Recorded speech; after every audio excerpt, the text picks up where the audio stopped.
I was talking with a brand this week. Right now, they have a 1% success rate on ads that scale. So they make 100 concepts to find one that scales. Wow. Right? Because they're always trying to hit that one banger of an ad. Hey everyone, welcome back to yet another episode. Last time we talked about AI, and we promised that we were going to talk about the mass desires, the breakthrough advertising and all that. Ray, we kind of did a really bad job because we got really taken away. We really let ourselves get taken away with the whole AI thing because that was such a big topic. And I think we promised everyone we're going to talk about 5 levels of awareness and mass desires, coming up with hooks and angles. So this is the episode, everyone, where I'm going to be grilling Ray. Well, grilling is putting it nicely, I guess.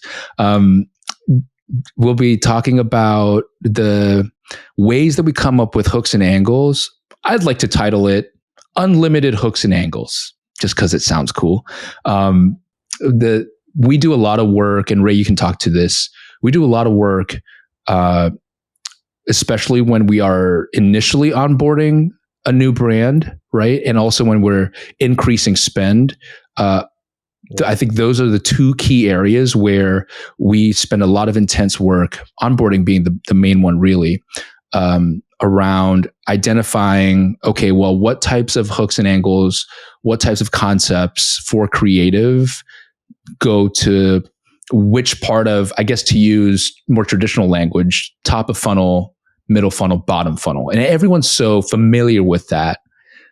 And I think, when we started to go hard, and it's been like months and months and months now, almost years even, when we started to go hard with using the breakthrough advertising framework as one piece of how we come up with those hooks and angles, it really added color to top, middle, bottom, especially from a media buyer standpoint, where it's like, well, I go top, and then I retarget the people at the top from the middle, and then I retarget the people in the middle to the bottom, video views, and all that conversation that it really isn't as relevant anymore in a 2024 kind of world. No, it's not.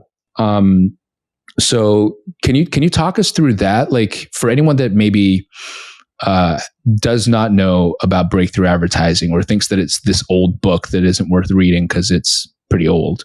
Can you talk us through that? Why it got introduced into Right Hook so long ago, and how it's helping us do what we do in terms of and how we can help people watching too?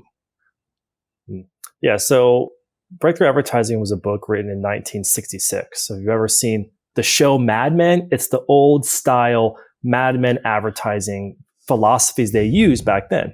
Why it's still applicable is because it's based off buying psychology and positioning psychology. And it, in my opinion, it is the Bible of advertising. It's the Holy Grail. What I mean by that is every marketer alive today gets a lot of their source material from that, because it's kind of where everything originated for advertising. It was like the first big book ever written on how to advertise in the masses. So Russell Brunson, Alex Hormozi, Dan Kennedy, all the greats, their principles really come from that book, whether they know it or not. So if you actually read both of their books, there's a lot of crossover. So the question is, if that came in 1966, where all these principles come from? Came from that book. So we use it because, in my opinion, it's the best foundation for how to position your product in any marketplace to get sales. Now, we go beyond just that, but at the foundation, it teaches you the way to think when you're prepping ads. So just to answer your question, that is why I like it so much, is that it's like the tried and true. It's almost like, what are the things that always stand a test of time? That's what the principles are in this book. Personally, for me, what I'm some people, I think different people latch on to sales and marketing differently. What I mean by that is, for some people, they come in because the psychology part is the thing that fascinates them. For some others, it's the design element that really fascinates them. For some other people, they just want to make money online and just like, fuck it, whatever. I just love making money online, right? For me, YOLO. Yeah, totally.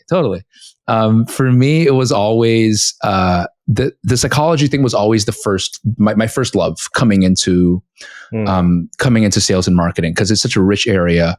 But it's not an and, it's a but. However, a lot of the books around marketing psychology get so deep and get so esoteric and so technical because I like, research back papers, that it loses most individuals. So it becomes a really like hard how do you frame. apply it too?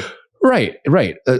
Exactly. Yeah. Exactly. It requires an individual to read that and then expend mental energy to go, okay, now I need to translate this as something that's applicable and something I can use, as opposed to, say, when I came across breakthrough advertising, I think it was maybe like 5-6 years ago that a buddy of mine bought me a copy. He's like, bro, what are you doing? You run an agency. You have That's a good buddy.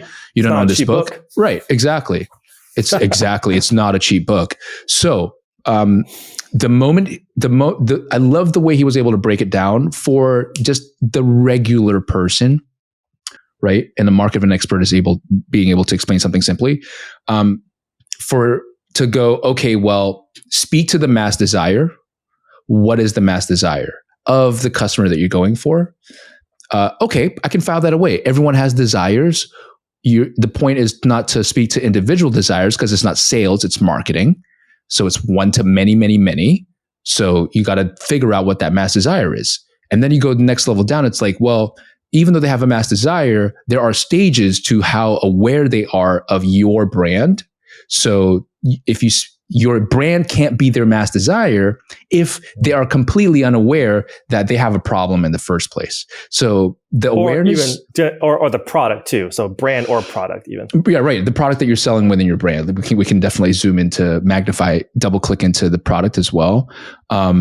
So maybe that's a good place to start. Everyone's done like customer personas, gone to like Google customer personas, and then it would be like a HubSpot template or this other template.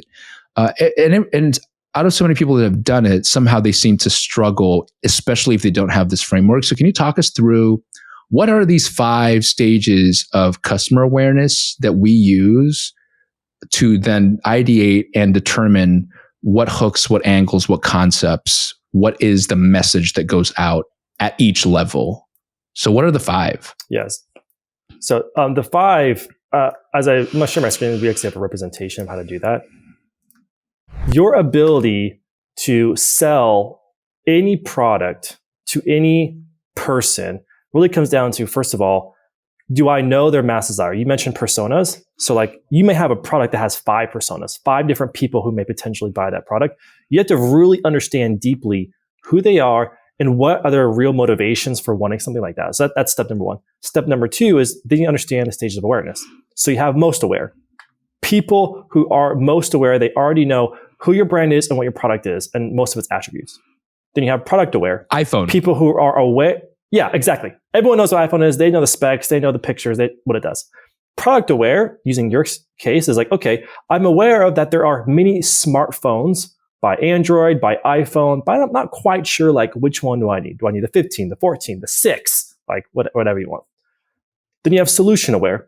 People who are aware of that, okay, I need to use some kind of telecommunication device. And I know there's solutions out there, but I'm not even familiar with the products. I just know that there are phones that exist. That makes sense. I want the TikToks.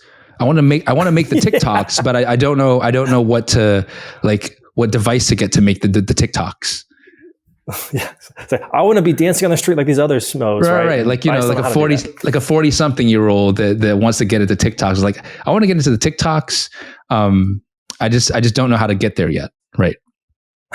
Yeah. And then you have problem aware. So people who are already aware of that they have a problem, but they don't know what the solution is yet. And then you have people who are completely unaware, which is the hardest one to tap into, is they're going along their day and they're not even aware that they have a problem yet. And why that's the hardest one is because you have to then plant the seed that their wishes, their dreams, or motivations, they're not accomplishing them because they're not aware they have a problem yet. So you have to introduce the problem to them. So those are the 5 stages. Got you. And here's the thing. As you're talking through this, the mental image that came to my mind was when we had Luke on and he did his little talk and his little mini TED talk around customers in market and how like when they enter in market, I think direct response marketers, media buyers especially, and I think brands that go out and engage performance marketing agencies or direct response marketers, they hone in very, very much on one touch, one sale, or try to organize their metrics and organize the way that they define success there. Or they try to really scrunch down the 5 levels of awareness and try to brute force it. Do you agree? Like, do you get that sense as well? Every right? Time. Yeah. So I was just on the call with the brand this week, just kind of paint the picture, is for a year and a half, they've been spending a lot of money. They've been hammering product aware and solution aware. They've just been hammering it. And all of their ads was hammering the same thing. But then when they tried to come up with some new ads to open up a new stage of awareness, they're trying to accomplish everything in once, which isn't always realistic, to answer your question. So yeah, like you can fall into that trap. Yeah, absolutely. Because it takes, it's difficult to, when you're trying to think about, well, how is this going to ROI for me? Or where are the immediate results? The thing is, immediate results in and of itself, I think it might be the cognitive trap that most of us fall into.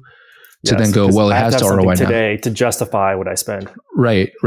But if you only slam most aware or product aware, the difficult thing there is that you're restricting yourself to people that are absolutely ready to buy just then and there. Right. Whereas if you have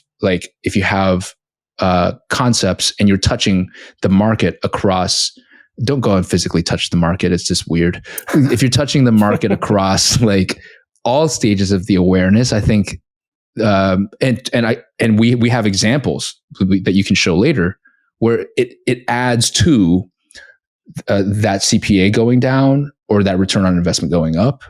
I'm just reminded of back before iOS 14 and, all of the brands working with us looking at Ad Manager and being like, man, this retargeting campaign is the highest ROAS one. Let's just spend more money on retargeting. It's like, scale that one. Right. Because it's and I get it. It's such one-to-one thinking. I look at dashboard. I look for highest, thickest bar, the tallest bar for return on ad spend. And I just want more of that.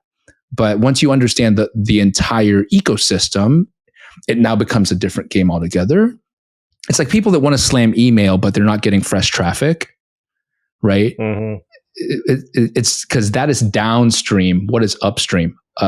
Unaware, and the stages like just after that, problem aware and social aware,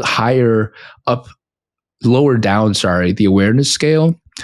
That's where you can really fill in that top of funnel, so to speak, right? Yeah.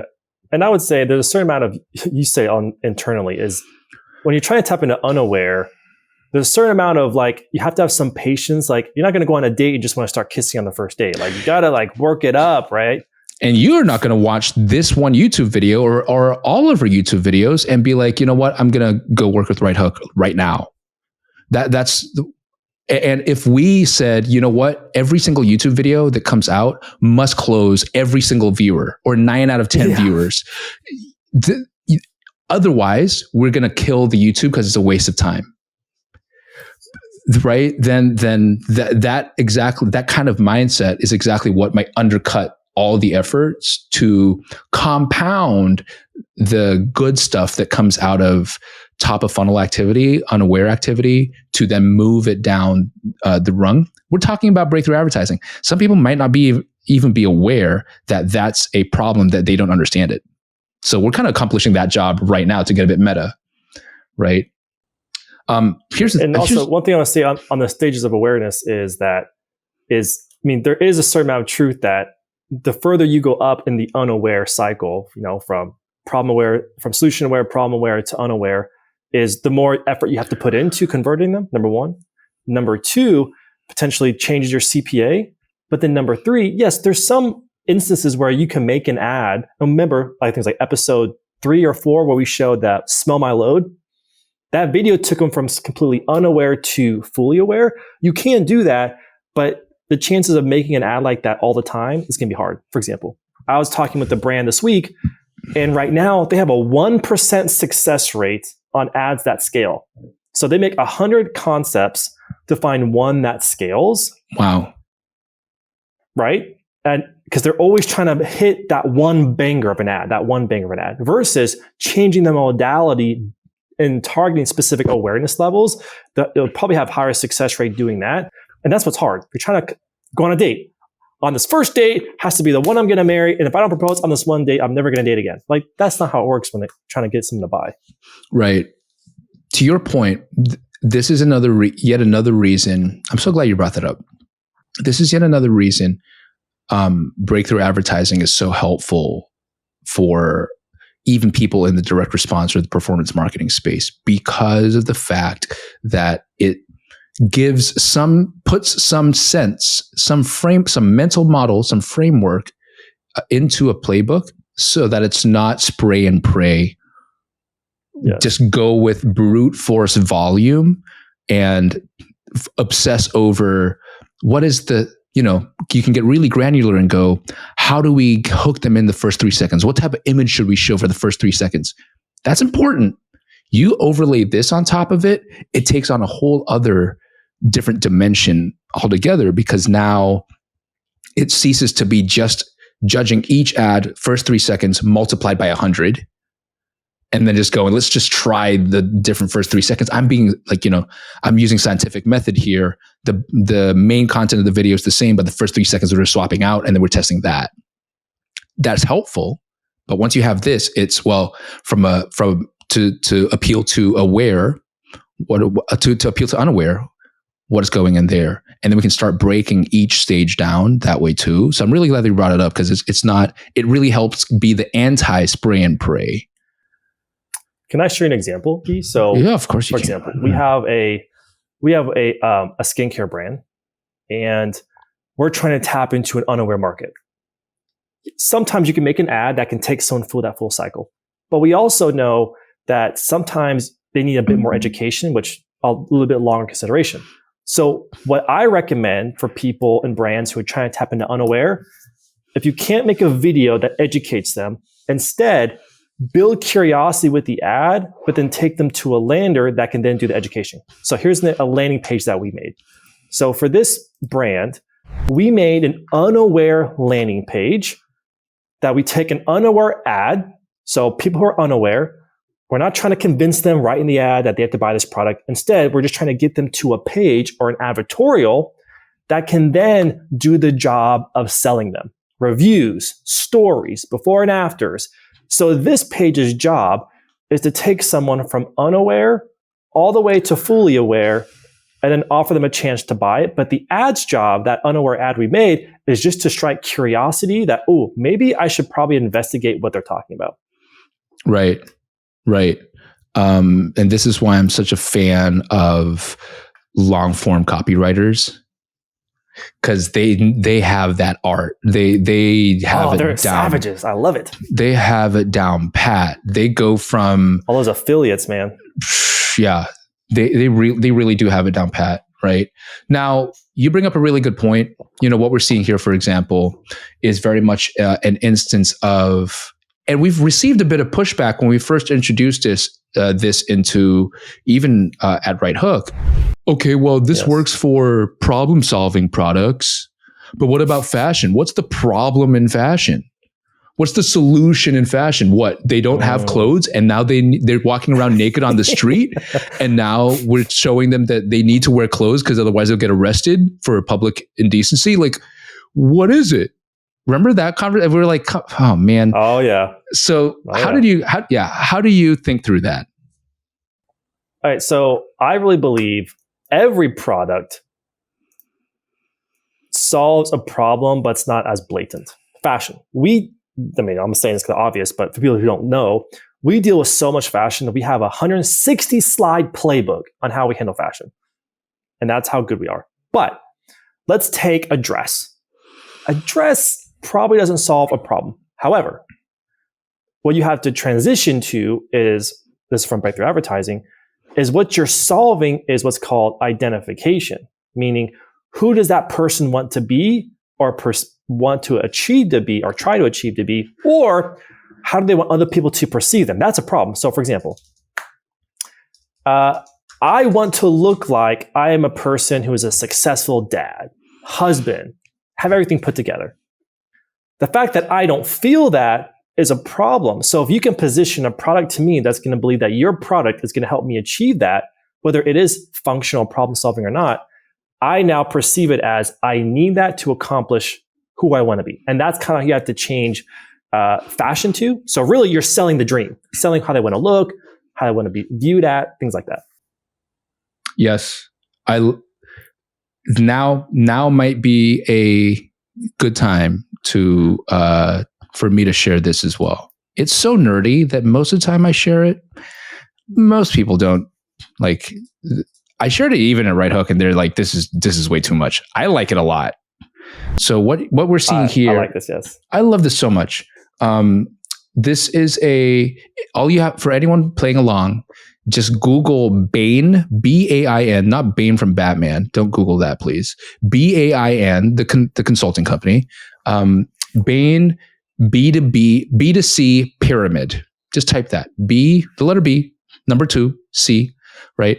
And what you'll get is some interactive thing here where it's a really easy way to break down, especially if you're, I don't know, explaining something to a new brand manager, or you're training someone up on your team. Maybe you got a new marketing assistant, whatever, and you're talking them through what's important for our brand or our products in terms of appealing to what a customer's desire or persona's desires could be.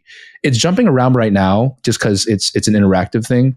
You can go down here and go, well, here are the functional things that may appeal to a customer. Sensory appeal, for example, if you are, I don't know, selling scented candles, if you are selling some type of product that actually has a tactile element to it, you've got stuff in there. Does it avoid hassle? Does it reduce cost? Once you go up here, you've got stuff like, does it reduce someone's anxiety? Some products do that, right? Like, for example, the anxiety of having just snowy mountains on your shoulders wearing a black t-shirt, that could cause anxiety. That could be something in there, totally. Right? It could be designer aesthetics. I want to be seen to be wearing something like this or wearing a really nice watch because it's design aesthetic. I love once it starts moving on up that one, here. real quick. Yeah. That one right there, that's why jewelry brands are still around, because someone could feel different emotionally based off how a piece of jewelry makes them feel. It has nothing to do with does it solve a problem, but how do they feel because they think other people now see them as something different. And so that's why, like, even jewelry brands, there's an emotional connection you have to try to hit. Right. And we're all emotion first, logic second animals in a lot of ways, emotionally driven at least, even. And I have a research paper for that. I will never share it with you guys because none of you will read it and I'll just come off like a complete dork. But there is a lot of research around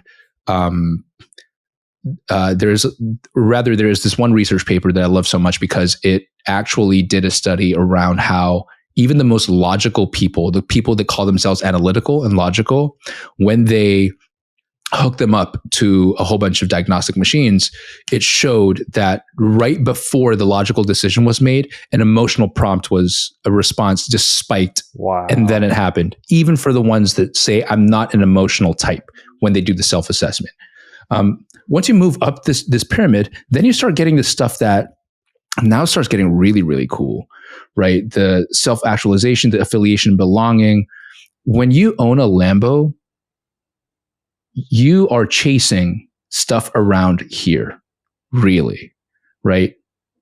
Man, I've made it. Man, I belong to that group that can drive and afford Lambos now. I want to go out and join all the supercar clubs, right? Now I'm going to go out and get kind of like, go out and kind of network and meet more people, all that type of stuff. So this is a really great breakdown. Again, you can see down here, Bain & Company. Just Google that. It is a very helpful one just for training or for explaining to someone new in your company, maybe, or even with you and your team to look through and go, which can we circle and hone in on? Then to add to, as an extra layer to overlay within the mass desires and those awareness levels too. Right. And that chart that you just showed, I can't help but pull on my pet peeve here is that's why it's so important that you cannot skip deeply in understanding people and the customers that are going to buy from you. You have to. You have the brand I was telling you about that I talked to this week. I had to ask some questions around, okay, well, what are their hobbies? What are their interests? What are their political leanings? That sounds overwhelming, that it's impossible to know everything. But once you understand them deep enough like that, then you start to piece together what's the emotional tier. What does it look like for that customer base that they've made it? Is it a paid off house? Is it kids that go to college? Is it the land? Like once you understand like what is that, then you can see how does my product either help them along the journey, help them accomplish that, or help them feel like they're getting there faster. Right. For the record, I disagree with Ray because he says you can't not do these things. I say you can do these things. You just can't then come to Ray and I after not doing these things and then complain that like, oh my God, I have to pay so many content creators because I have to make 100 different concepts to find the one that worked. It's so expensive. Oh my God, my CPA is going super crazy because I've got to do the 500. And then from that point, I got to allocate budget and it's just not working out. You can skip all of this stuff, but then the tax that you pay comes later because you got to brute force so much stuff and it's so much work. And now you have 100 pieces to try to assess and analyze. So you got to hire someone to assess and analyze 100 pieces because you're a busy brand owner. You can't go work on your brand anymore. You got to go come in and do this or hire someone to come and do this. So that now your overhead goes up again. And then you go to an agency and you're like, my MER target is like 400. Yeah. Right? Or you can take the sensible approach and go, I'm going to invest a week in the lifetime of my brand. The lifetime that I'm hoping to build a strong brand that lasts for years, even after I sell it. And you spend that week sitting down and going through, using your brain to go through this exercise and then let the rubber hit the road and test it. And if the hypothesis is true, go back and validate what you wrote. And if the hypothesis turns out not to be, you go back and you change. And now you have a sensible approach where you don't have to spend all that money brute forcing on the other side. Right. That's why I love this framework so much. Is think about what we said. The stark contrast. I see brands that come to us and they want to talk with us and see how we can help them, who've made 600 pieces of creative and have tested it all. Nothing's working. And so that is throwing stuff against the wall, hoping something sticks, or chasing the trend or chasing a competitor's ads, right? Just trying to duplicate what they do.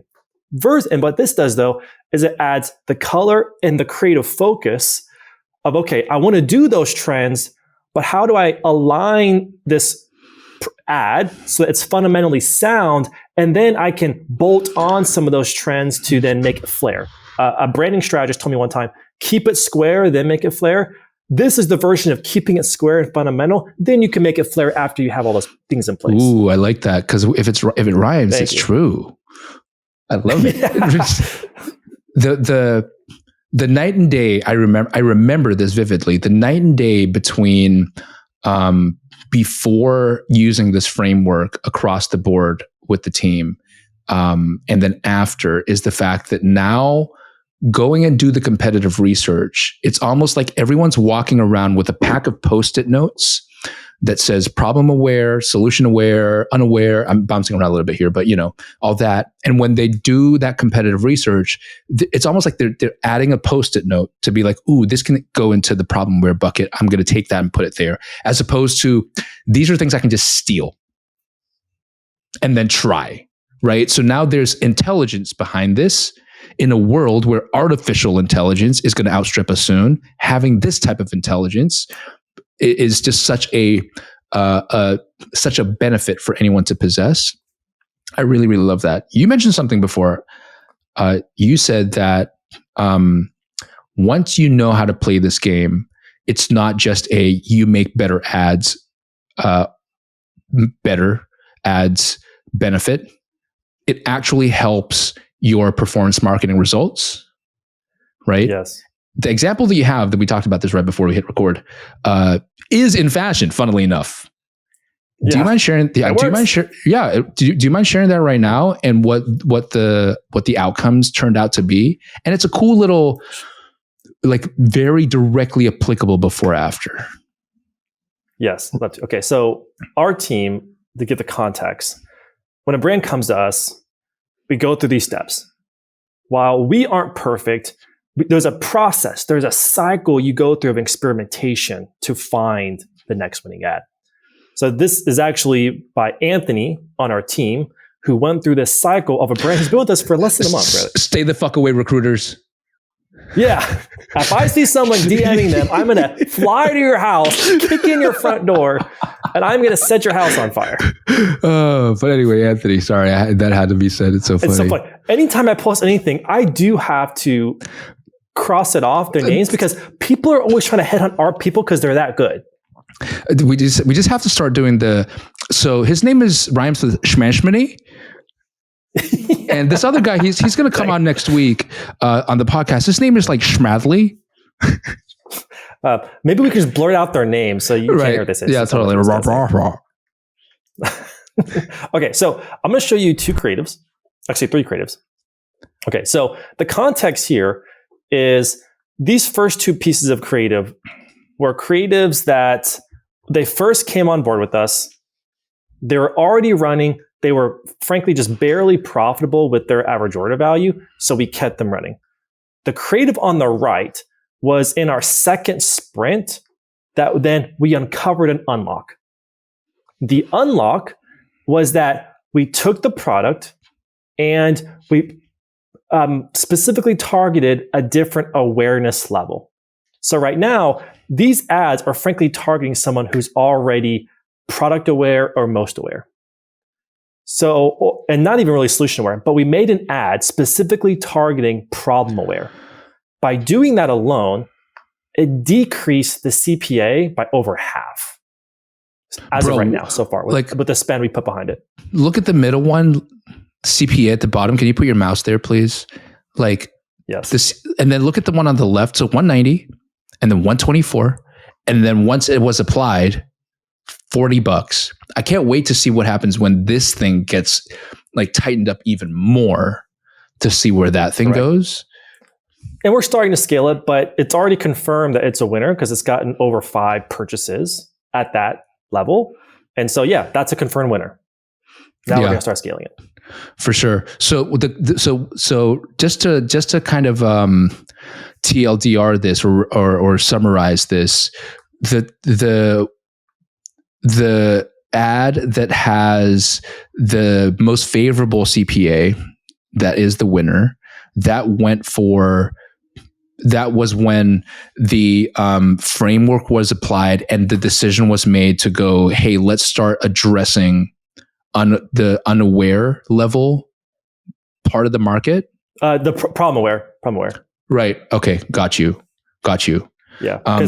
So this kind of ties into just to pack up what you said. It ties into our process. When a brand comes to us, the tricky part is we have to take stock of, okay, what is working? If something's not working, is it that their copy or creative just sucks? Is it the media buying just sucks? Or is it then how they're positioning it? So we have to go through a process of finding that. It just so happened it was positioning and targeting a specific awareness level was the unlock, but it took us 2 sprint cycles to find that. Got you. Yeah, for sure. And I'd love to get a bit more nerdy here as well, following on your from your little show and tell, and maybe we can do this too. And this is where the first 3 seconds, the thumbnail, and all that type of stuff kicks into gear. So what I'm sharing here, and you're seeing, is just the ad library version of this. And this is even within judging it from a first few frames and first 3 seconds, just how much more you can tell, or rather we can play the game of which image, which opening few frames is more inviting, right? So we've got that one versus this one here. Back to this one again. I wish I could do side by side. Versus this one here. For those of you that are playing at home, this was the one that really started to show us traction. dude's looking at you. He's doing a little bit of like a ooh, and it's fairly native to the platform, which when I started watching this, I was really a big fan of. We can hit play a little bit if we want. Yeah. Ecuador, it's amazing. Quality's good. But look at the buttons. Love it, dude. Ever asked yourself where you're close? And I remember Anthony giving us the verbal breakdown during one of her team calls as well. Shmashmini? Yeah, that's right. Shmashmini, giving us the verbal breakdown of how he thought through sequencing the edit for our design team. And essentially, instead of starting heavy with this, because you can start, if you're a cause-based brand, you can start with this and go with that shock value kind of angle or that whole contentious headliner to pull people in, spark curiosity, follow all the best practice, right? However, to start, and I thought this was a really nice touch that Shmashmini did, starting with a person, two, it looks very native to the platform. It's just someone talking about his clothes, which we're very much more accustomed to, rather than a seemingly quite politically loaded message first and foremost. And then it just continues to go on and actually talk about some of the cause-based stuff. And it doesn't linger for very long. It's just a few seconds, and then it comes back straight to these pieces again.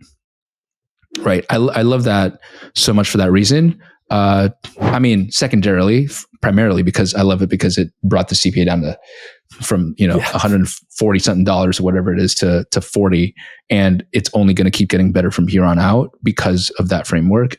One thing I want to add to what you said that people don't know is that he tested 4 variations of that ad, and if memory serves me, he even tested putting it first, that the problem where your clothes come from, and it performed worse. So I think that's very interesting because most people think, oh, that's like the most potent, powerful thing to put in the beginning.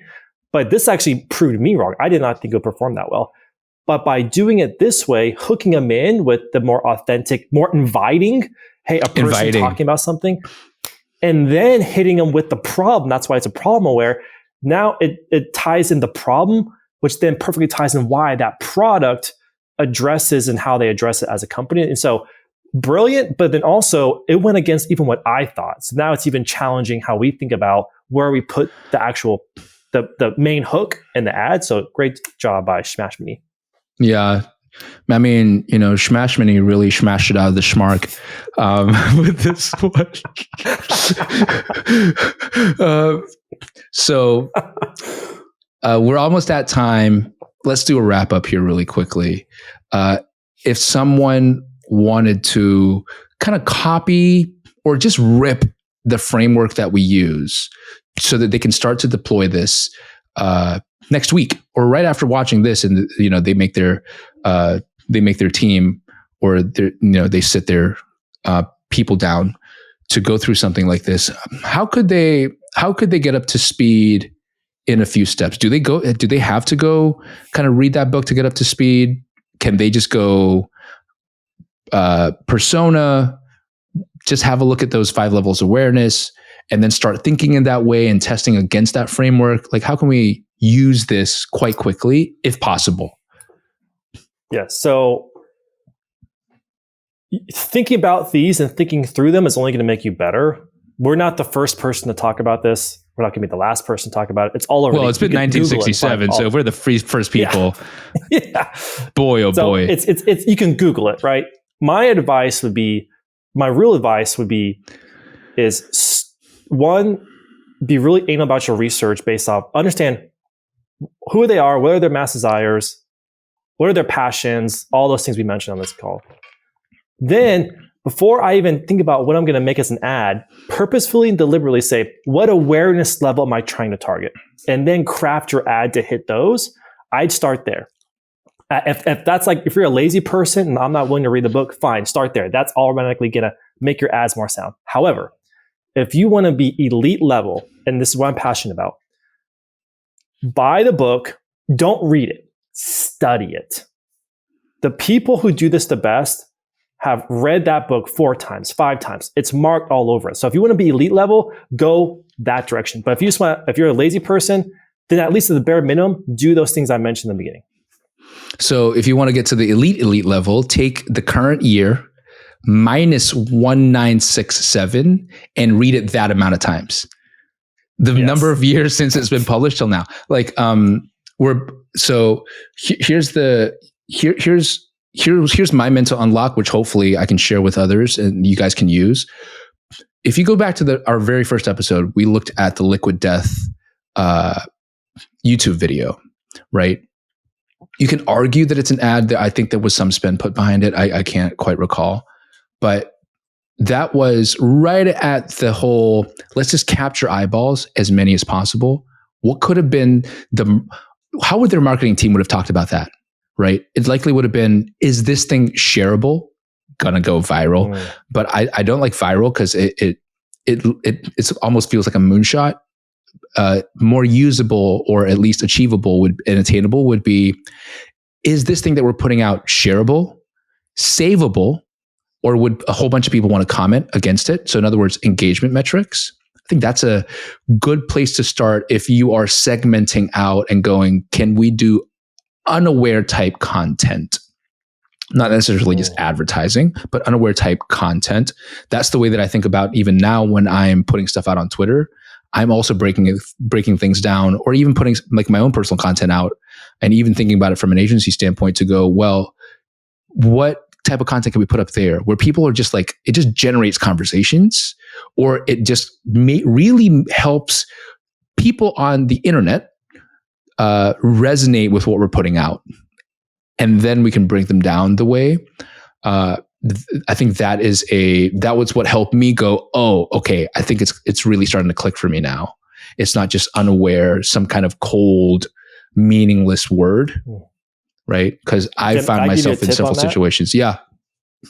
That we tell our team. So for unaware, you're not mentioning the product, you're mentioning tips, stories, hidden memes. secrets. Memes, yeah, that is unaware because you're not even mentioning the product, but you're introducing those 3, and those then introduce them to the next tier, problem aware, then solution aware. Yeah, for sure. Or go through that exact tactic that you talked about and showed earlier, right? Like, go put something out where the call to action could just be to an article, which is essentially an advertorial, and then take people through it, and that could be one way. One tool in your arsenal. I really hope that helped. Ray, thanks for breaking that thing down for us. It's so fundamental. I mean, it's so fundamental that we don't move on with any of the brands that want to work with us until we get this stuff through the door and actually have something usable. That's how much we firmly believe that this thing is the way to better CPAs, to increase performance, to scaling profitably, especially when you want to start ramping up your ad spend. Boy, oh boy, do you need something like this. Like, or if you're stuck, like if you've been stuck or plateaued, it means you have to unlock a new market. An awareness level is one way to do that. Right. And, or even bring some sense and sensibility to the stuck, because your current testing framework is the throw stuff at the wall. But the thing is, especially in our game, to throw stuff at the wall, you foot the bill for the things you make to throw at the wall. So it's like the stupid tax. Yeah, you better have either a really, really rich uncle named Schmanschmany, because then he has money and he knows how to use this framework. But you better have a really rich uncle, because the stuff you throw on the wall like costs money. And even if it's offshore, it's still a bunch of designers and a bunch of UGC content or a bunch of stuff. Like, there's no way about it.